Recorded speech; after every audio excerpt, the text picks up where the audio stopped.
Et si je vous disais que votre fatigue, vos crampes, vos nuits agitées ne sont pas dues à l'âge mais à un manque invisible qui ronge votre corps depuis des années? Ce que vous allez entendre pourrait bouleverser tout ce que vous croyez savoir sur votre santé. Je suis médecin. Médecin à la retraite, mais encore habité chaque jour par les souvenirs de mes patients, par les battements de leur cœur, leur silence, leurs regards inquiets. Pendant plus de 40 ans, j'ai exercé dans un petit cabinet près de Bayonne.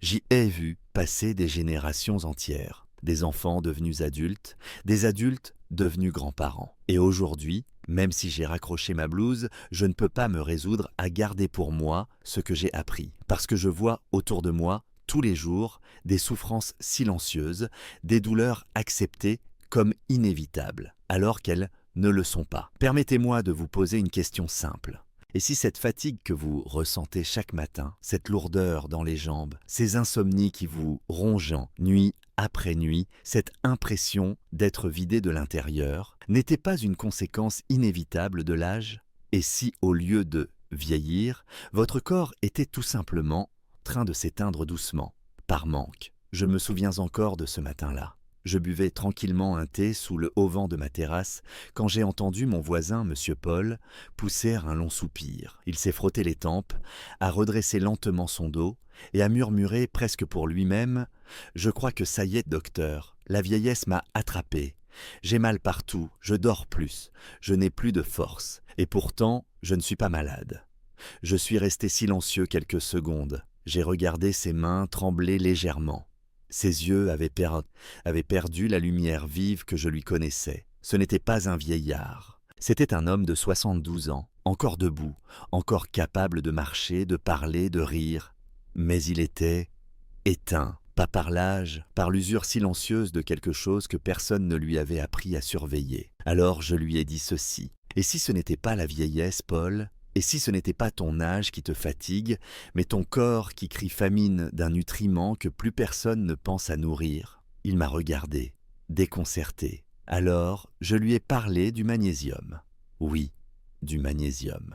Ce minéral que l'on mentionne parfois dans les publicités de compléments alimentaires, mais que personne ne prend vraiment au sérieux. Et pourtant, c'est lui qui fait battre votre cœur, lui qui régule vos muscles. Lui qui calme vos nerfs, lui qui vous aide à dormir, et quand il vient à manquer, tout le système s'effondre lentement, sans bruit. Le magnésium est partout dans notre corps. Mais ce que peu de gens savent, c'est qu'à partir de 60 ans, notre capacité à le retenir chute brutalement. L'intestin ne l'absorbe plus aussi bien. Les reins l'éliminent plus vite. Le stress, les médicaments, le café, les habitudes alimentaires, tout conspire à l'appauvrir davantage. Et ce manque ne se traduit pas par une douleur précise. Il grignote votre vitalité.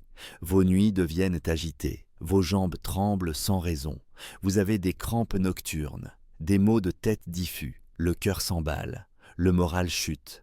Et vous vous dites « c'est l'âge ». Non, ce n'est pas l'âge. C'est un déséquilibre profond, mais réversible. Le plus terrible, c'est que cette carence est invisible dans les analyses standards. Elle est sous-estimée, oubliée. Et pourtant, des centaines de milliers de personnes âgées vivent dans cet état de manque chronique sans même savoir pourquoi leur vie est devenue si lourde à porter. Je vous le dis avec toute l'émotion d'un médecin qui a vu trop de visages s'éteindre lentement alors qu'il aurait suffi d'un geste simple. Écoutez les signaux du corps. Ce que vous croyez être normal après 60 ans, ne l'est pas. Il ne faut pas s'habituer à souffrir. Il ne faut pas croire que votre sommeil sera à jamais fragmenté, que vos articulations seront douloureuses chaque matin, que votre cœur battra au rythme de l'angoisse. Non, il existe des solutions. Mais avant tout, il faut comprendre que votre corps ne vieillit pas comme une machine qui rouille, mais comme un orchestre qui perd peu à peu ses instruments, et que le magnésium est le chef d'orchestre invisible, celui qui fait jouer tous les autres. Dans cette série, je vais vous partager ce que personne ne vous a jamais expliqué, ni à l'école, ni à la pharmacie, ni même parfois dans les cabinets médicaux. Je vais vous montrer comment reconnaître les signes du manque, où trouver le bon magnésium et surtout comment le rendre absorbable. Car ce n'est pas le tout d'en manger. Encore faut-il que le corps sache quoi en faire. Et croyez-moi, ce que vous allez découvrir risque de bouleverser votre manière de manger de dormir, de bouger, peut-être même de vivre. Si vous ressentez déjà cette fatigue chronique, ce moral en dents de scie, ce sentiment de ne plus être tout à fait vous-même, alors je vous invite à rester avec moi, car ce que je vais vous dire dans les prochaines minutes pourrait changer la trajectoire de vos années à venir. Avant d'aller plus loin, je vous demande une chose. Si ce que vous venez d'entendre vous parle, abonnez-vous à cette chaîne. Non pas pour les chiffres, mais pour que je puisse continuer à produire ces contenus, à partager ces vérités simples mais vitales. Car j'ai vu trop de gens s'éteindre en silence, et je refuse de me taire. Maintenant, une petite question pour vous faire réfléchir, et j'aimerais que vous me donniez votre réponse en commentaire. Selon vous, quelle est la principale raison pour laquelle les seniors souffrent d'un manque de magnésium sans le savoir? A. Parce qu'ils ne mangent pas assez de légumes. B. Parce que leur corps n'arrive plus à assimiler ce qu'ils mangent. Répondez par A ou B dans les commentaires. Même si j'ai quitté mon cabinet il y a quelques années déjà, je n'ai jamais cessé d'observer, d'écouter, d'apprendre. Car lorsque l'on a passé une vie entière à soigner, à soulager, à comprendre les maux du corps humain, on ne s'arrête jamais vraiment. Ce que je veux partager avec vous aujourd'hui, c'est une réalité que j'ai vue s'installer lentement chez mes patients les plus âgés, parfois même chez des gens encore jeunes, mais affaiblis sans cause apparente. Une réalité insidieuse, souvent ignorée, et pourtant déterminante. La manière dont le corps, avec l'âge, perd peu à peu sa capacité à assimiler le magnésium. On parle beaucoup de ce que l'on mange, de ce qu'il faut manger, des bons aliments, des super aliments, des recommandations diététiques. Mais on parle trop peu de ce que le corps parvient réellement à absorber. Et c'est là que tout bascule. Surtout après 60 ans, beaucoup de mes patients me disaient « Docteur, je mange bien, des légumes, des fruits, peu de gras. » Et pourtant, je suis toujours aussi fatigué. D'autres, comme mon ami Jacques, ancien professeur à la retraite, suivaient des régimes parfaits sur le papier, mais ressentaient malgré tout des crampes, des troubles du sommeil, une nervosité incompréhensible. Ce que j'ai fini par comprendre, et que la science moderne confirme, c'est que le vieillissement ne réduit pas seulement notre énergie, il réduit aussi notre capacité à tirer profit de ce que nous ingérons. Le magnésium est un minéral essentiel, mais fragile. Il ne suffit pas d'en consommer en quantité. Il faut que le corps puisse le capturer, le transporter et surtout l'utiliser. Et cela devient de plus en plus difficile avec l'âge. Pourquoi?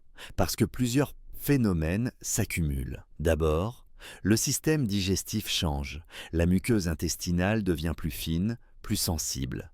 Le microbiote, ces milliards de bactéries qui aident à la digestion, s'appauvrit. Résultat, les nutriments, même présents dans l'alimentation, passent moins bien la barrière intestinale. C'est comme si on remplissait une passoire trouée. Ensuite, les reins éliminent plus rapidement le magnésium, même lorsqu'il serait encore utile à l'organisme. C'est un peu comme si l'on vous versait un verre d'eau, c'est ce que vous ne pourriez jamais finir, car quelqu'un le vide en même temps par en dessous. Ajoutez à cela l'usage fréquent de certains médicaments, les diurétiques, les antiacides, les traitements pour la tension ou pour le sommeil. Tous ont un point commun. Ils entraînent une perte de magnésium progressive, silencieuse, mais redoutablement efficace. Et pourtant, personne n'en parle vraiment. On vous prescrit un médicament pour dormir, qui vous vole votre magnésium, qui vous empêche de dormir naturellement. Cercle vicieux. Mais il y a une autre raison, encore plus sournoise, les inhibiteurs d'absorption. Ce sont des substances naturelles présentes dans beaucoup d'aliments sains, notamment les légumes verts à feuilles, qui entravent l'assimilation du magnésium dans l'intestin. Vous avez peut-être entendu parler des oxalates ou des phytates. Ce sont des composés que les plantes utilisent pour se protéger des prédateurs. Dans notre corps, ils ont pour effet de lier le magnésium et de l'empêcher de passer dans le sang. Il reste dans l'intestin, inutilisé, puis évacué. Ainsi, quand vous mangez une assiette d'épinards ou de blettes, vous avez peut-être l'impression de faire du bien à votre santé. Et pourtant, le magnésium que vous pensiez consommer n'arrive jamais à destination. Il est bloqué, neutralisé. C'est ce que j'appelle le mirage nutritionnel. Ce sentiment de bien faire, d'avoir une alimentation équilibrée, alors que le corps, lui, meurt de soif au milieu d'un lac. Et cette illusion est encore renforcée par les étiquettes, les tableaux nutritionnels, les publicités. On vous dit « ce produit contient tant de milligrammes de magnésium ». Mais personne ne vous dit combien de ces milligrammes seront réellement biodisponibles, c'est-à-dire utilisables par votre organisme. Et chez un senior, ce taux est souvent inférieur à 30%, voire beaucoup moins si les repas sont mal combinés, ou si l'intestin est déjà en souffrance. Je me rappelle une patiente, Madame Élise, 74 ans, qui suivait scrupuleusement un régime végétarien depuis plus de 20 ans. Elle mangeait beaucoup de céréales complètes, de légumes verts, de graines. Sur le papier, tout était parfait. Et pourtant, elle souffrait de spasmes musculaires, d'une fatigue profonde, d'une humeur instable. Aucun médecin avant moi ne lui avait parlé du rôle des phytates dans les céréales, ni de la nécessité de tremper, cuire, fermenter certains aliments pour libérer leur magnésium. Nous avons simplement réajusté quelques habitudes. Faire tremper les flocons d'avoine, cuire les légumes à la vapeur douce, intégrer quelques produits fermentés. En 3 semaines, elle m'a dit « Docteur, je revis. Je n'avais pas compris que mon assiette pouvait être aussi traîtresse. » Ce n'est pas une question de bonne ou de mauvaise alimentation. C'est une question de compréhension fine des mécanismes du corps qui vieillit, car avec l'âge, notre métabolisme devient plus sélectif, plus fragile, plus lent. Il faut apprendre à nourrir non seulement l'estomac, mais surtout les cellules. Et cela passe par un changement de regard. Comprendre que le magnésium n'est pas un bonus, mais une nécessité, qu'il ne suffit pas d'acheter des produits riches en magnésium.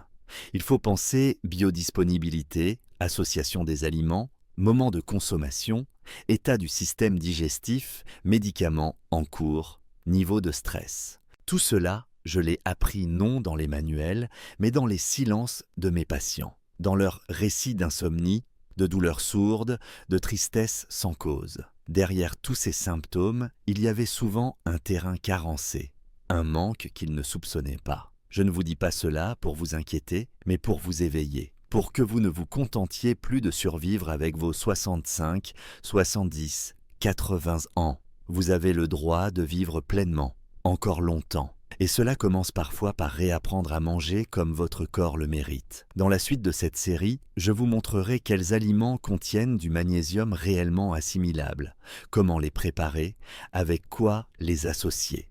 Et surtout, comment écouter les signes de votre corps pour ne plus jamais passer à côté de l'essentiel. Vous n'êtes pas condamné à l'épuisement, vous êtes peut-être juste mal nourri, mal absorbé, mal guidé. Mais cela peut changer et je suis là pour vous y aider. Ce que j'ai appris tout au long de ma carrière, ce n'est pas uniquement dans les manuels, mais dans les cuisines de mes patients, dans leurs habitudes, dans leurs gestes anodins du quotidien. J'ai compris que la vraie médecine, parfois, ne se prescrit pas en pharmacie, mais se prépare dans une casserole, dans une assiette, dans un bol de soupe fumant partagé un soir d'hiver. Et lorsqu'il s'agit du magnésium, ce n'est pas la quantité annoncée sur l'étiquette qui compte, c'est sa présence vivante, assimilable, silencieuse.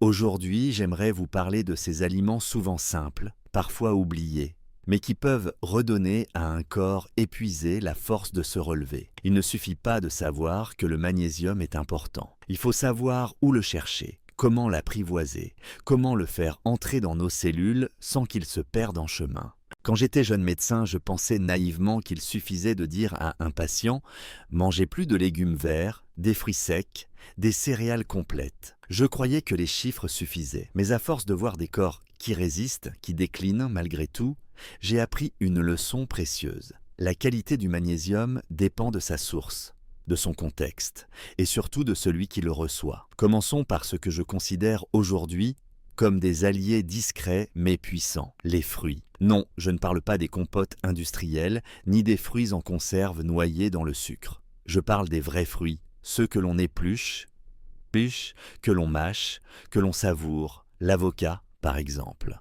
C'est un trésor, peu sucré, riche en gras bénéfiques, il contient environ 29 mg de magnésium par 100 g, mais surtout dans une forme hautement biodisponible. C'est une bénédiction pour les seniors, même ceux qui font attention à leur glycémie. Je me rappelle de Madame Rose, une patiente diabétique qui avait peur de manger des fruits. Lorsqu'elle a commencé à consommer régulièrement un demi-avocat le matin, elle a vu ses nuits s'allonger ses douleurs aux jambes diminuaient. Non pas grâce à un médicament, mais à un simple fruit, souvent mal compris. Autre perle de la nature, la banane bien mûre. Elle n'apporte pas seulement du magnésium, mais aussi du tryptophane, un acide aminé qui favorise la production de sérotonine, l'hormone du bien-être. Le soir, accompagnée d'un yaourt nature, elle devient une véritable potion pour calmer les nerfs, préparer au sommeil, détendre les muscles. Et que dire des framboises, des myrtilles, des mûres? Elles sont faibles en sucre, riches en antioxydants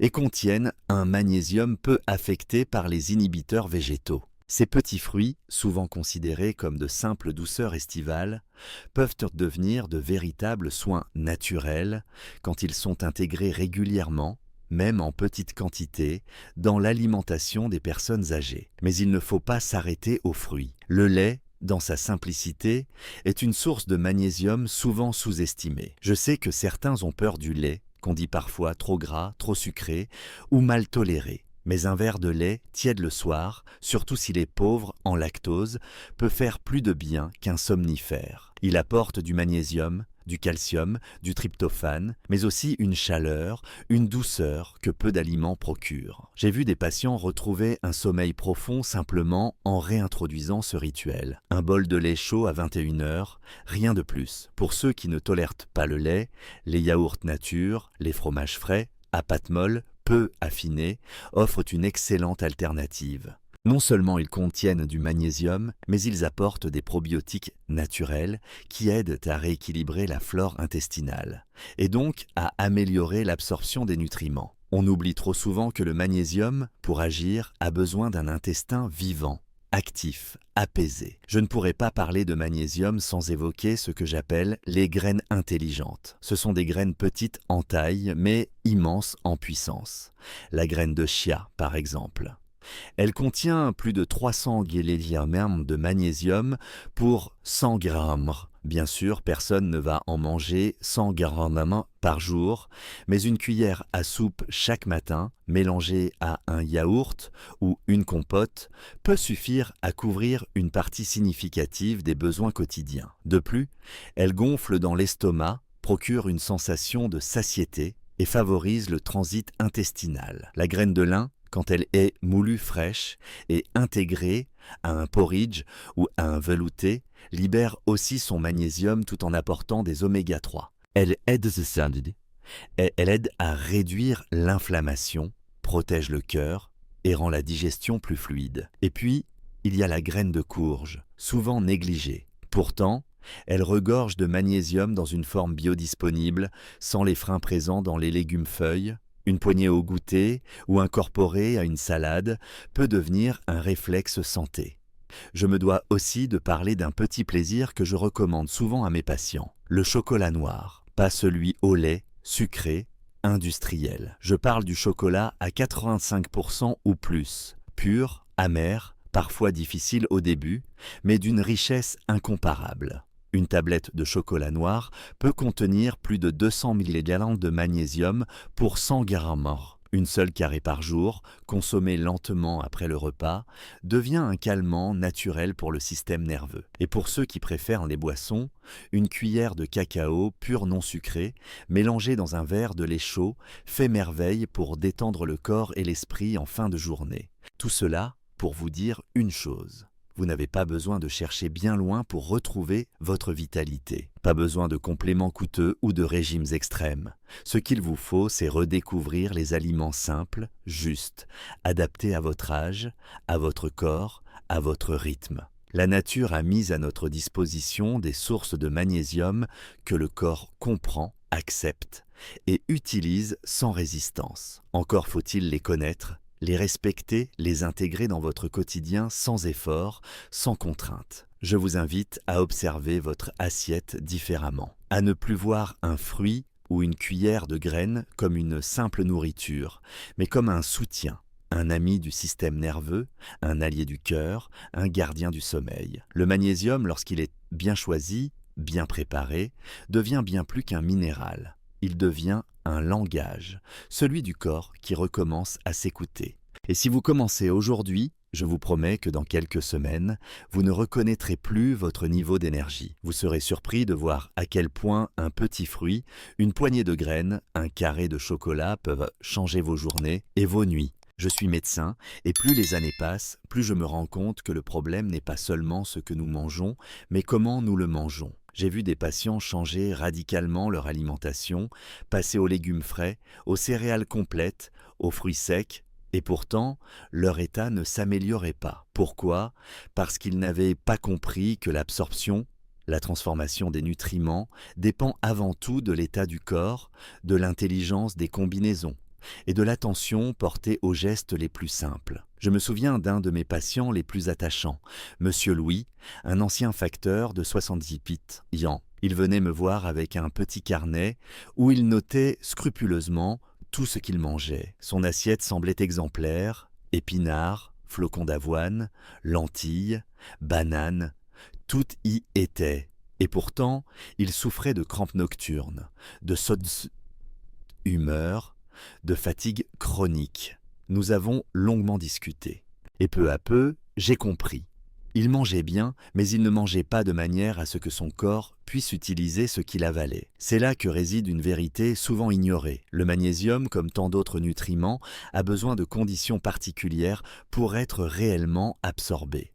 On peut ingérer 300 mg dans une journée, mais n'en assimiler que 50. Pourquoi? Parce qu'on a oublié les règles de base du corps qui vieillit. La première chose que j'enseigne aujourd'hui, c'est l'importance de la préparation. De nombreux aliments contiennent des substances qui bloquent l'absorption du magnésium, comme les oxalates ou les phytates. Ces composés sont naturellement présents dans les légumes-feuilles, les céréales complètes ou les légumineuses. Mais ils peuvent être neutralisés ou réduits si l'on prend le temps de tremper, cuire lentement ou associer intelligemment. Prenons l'exemple de l'avoine. Beaucoup de gens la mangent sous forme de flocons crus, mélangés à du lait froid. Pourtant, l'avoine contient de l'acide phytique qui se lie au magnésium et empêche son absorption. En demandant simplement de tremper les flocons dans de l'eau tiède pendant une quinzaine de minutes, puis de les cuire doucement avec un peu de lait ou d'eau, on libère les minéraux, on détend les fibres et surtout, on transforme une simple bouillie en un vrai soutien pour le système nerveux. Même chose pour les graines. Les graines de lin, de chia, de tournesol, elles sont riches en magnésium, oui, mais si vous les avalez telles quelles, sèches, non moulues, elles traversent l'intestin sans livrer leurs bienfaits. Il faut les moudre, les faire tremper ou les ajouter à un aliment humide pour activer leur pouvoir. Une simple cuillère de graines moulues, ajoutée à un yaourt, une compote ou une soupe tiède peut faire toute la différence. Ensuite, il y a l'art des combinaisons.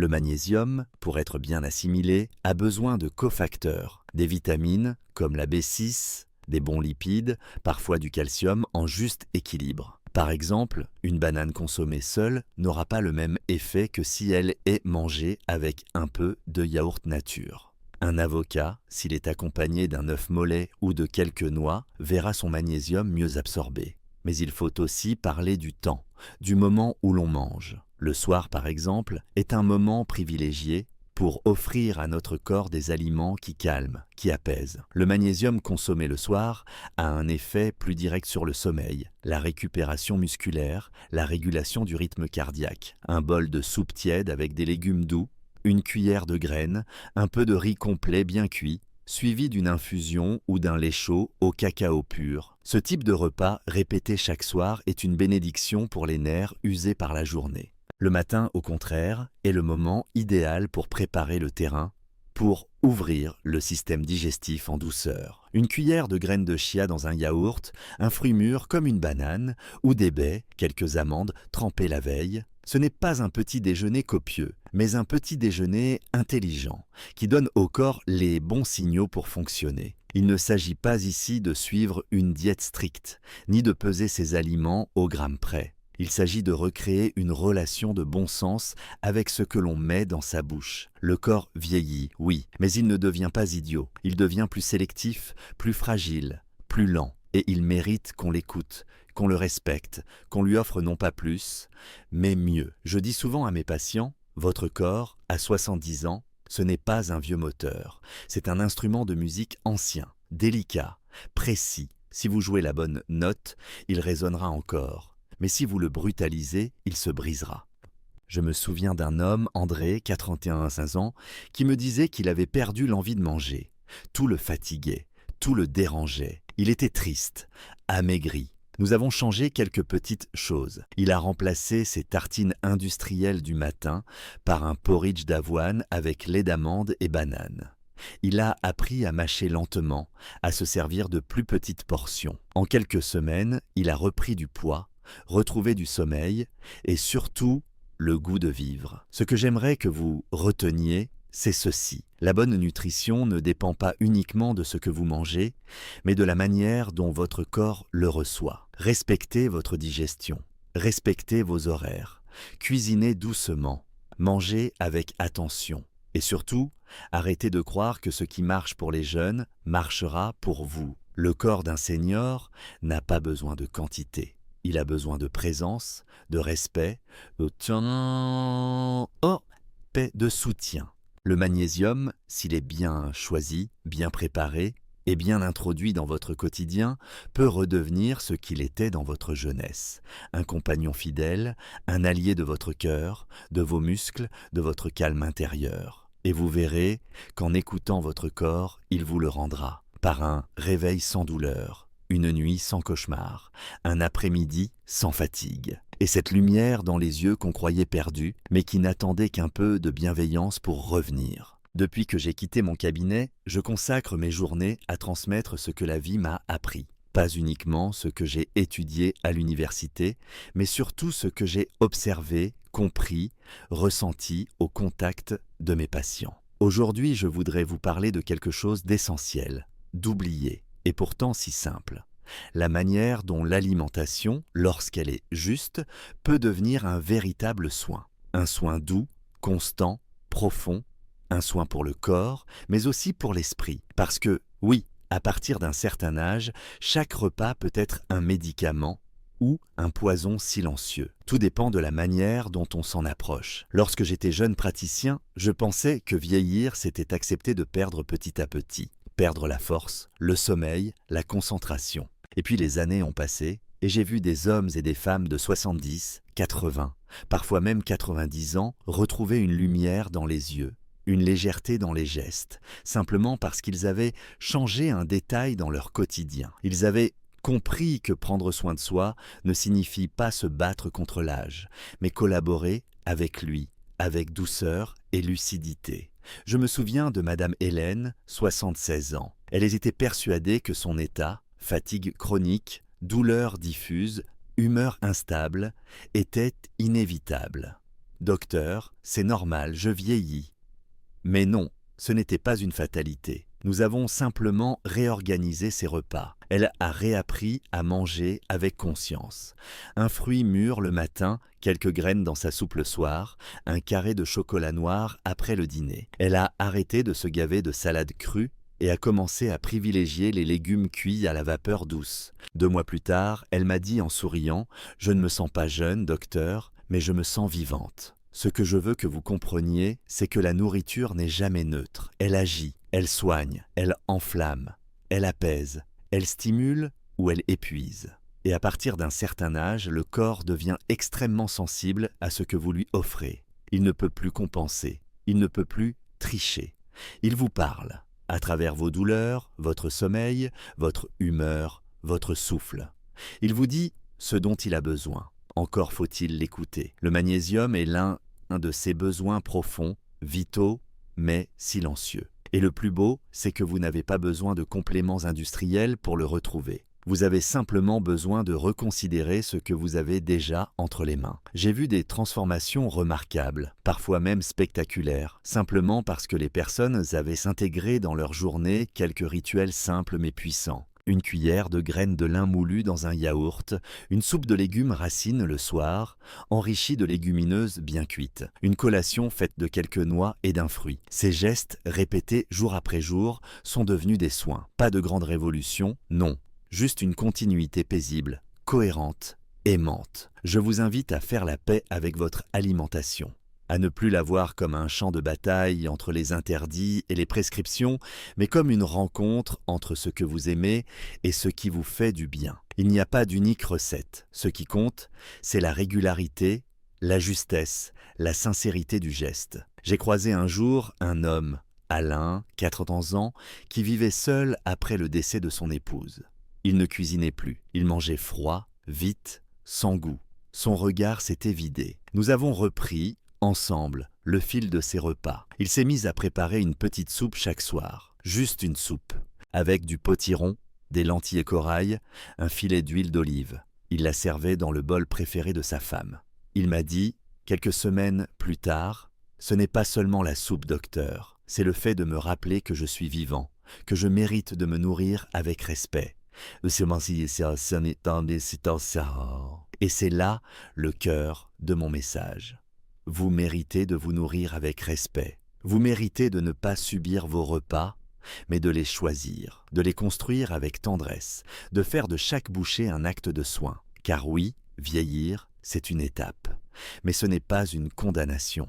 C'est un passage vers une autre forme de sagesse corporelle. La bonne nouvelle, c'est que vous pouvez commencer à tout moment. Il n'est jamais trop tard, même si vous avez soit 70, 80 ou 90 ans, même si vous avez des douleurs, du cholestérol, du diabète, même si vous avez oublié le goût de cuisiner. Vous pouvez recommencer là, maintenant, par un geste, une décision, un changement minuscule. Et si vous le faites, vous découvrirez ce que j'ai vu des centaines de fois. Le corps répond, il se remet en mouvement, il dort mieux, il pense plus clair, il devient plus stable, plus résistant, plus joyeux. Pas miraculeusement, mais sincèrement. Et ce corps, c'est le vôtre. Vous l'avez porté pendant des décennies. Il a enduré, résisté, soutenu. Il vous a emmené jusqu'ici. Ne le laissez pas s'éteindre en silence. Nourrissez-le, soutenez-le, écoutez-le. Il vous remerciera. Ce que je vous transmets aujourd'hui n'est pas une méthode. C'est une philosophie de soin par l'alimentation, une manière de vieillir en restant digne, lucide, en lien avec soi-même. Parce que chaque repas peut être une déclaration d'amour à votre propre corps. Et si vous hésitez encore, posez-vous cette question toute simple. Est-ce que je mange pour me remplir ou pour me reconstruire? La réponse vous appartient, mais moi je suis là pour vous aider à trouver les bons outils. Car tant que nous respirons, il est toujours temps de réparer. Il y a une chose que la médecine ne m'a jamais enseignée dans les amphithéâtres d'université, mais que j'ai apprise lentement, au fil des années, en observant la vie réelle. Vieillir n'est pas un effondrement, mais un appel à faire autrement. Ce que nous considérons souvent comme des signes inévitables de l'âge. Fatigue chronique, douleurs musculaires, troubles du sommeil, morale en berne, sont bien souvent les symptômes silencieux d'un corps qui réclame du soutien, de la douceur, de l'attention. Et parmi les besoins fondamentaux de ce corps vieillissant, il y a un minéral trop souvent oublié, le magnésium. À travers tout ce que je vous ai partagé dans cette série, j'ai tenté de vous ouvrir les yeux sur cette carence invisible mais omniprésente, sur les erreurs alimentaires que nous répétons par habitude, par ignorance, ou simplement parce que personne ne nous a jamais expliqué comment bien nourrir un corps de 60, 70 ou 80 ans.